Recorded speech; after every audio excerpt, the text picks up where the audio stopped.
Imaginez ça. Vous rentrez chez vous épuisé après une longue journée. Vous ouvrez la porte et vous entendez un bruit qui vient de la cuisine.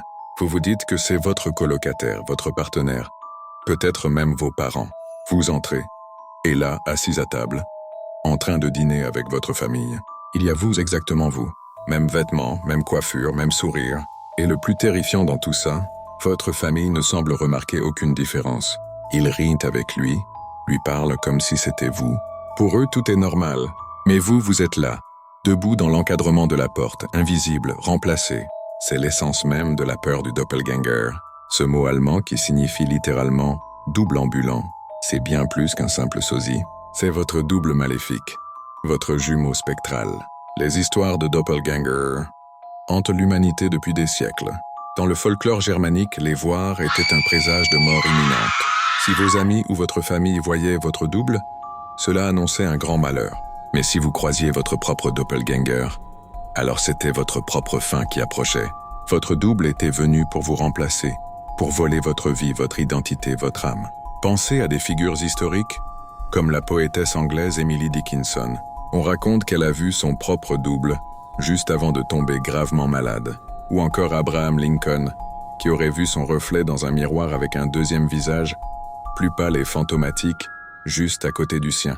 Sa femme, Mary Todd, y a vu le présage qu'il serait réélu, mais qu'il ne terminerait pas son second mandat. On connaît la suite de l'histoire, mais ce n'est pas qu'une vieille superstition. L'horreur du doppelganger, c'est une peur très moderne, très psychologique. C'est la peur de perdre son identité, de ne plus être unique. Qui suis-je si quelqu'un d'autre peut être moi? Si toutes mes relations, tous mes souvenirs peuvent être usurpés par une copie parfaite? La vraie terreur, c'est que le doppelganger n'est pas un monstre venu d'ailleurs. C'est une partie sombre de nous-mêmes.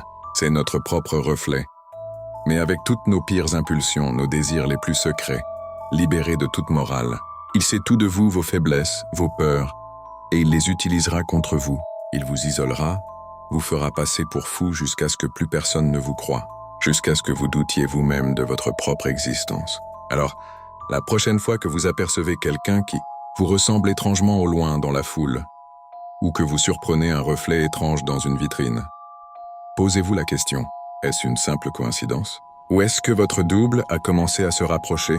Est-ce qu'il est déjà là quelque part en train de vous observer, d'apprendre et d'attendre le bon moment pour prendre votre place? Regardez bien les gens autour de vous. Sont-ils vraiment ceux que vous croyez? Ou des imposteurs parfaits?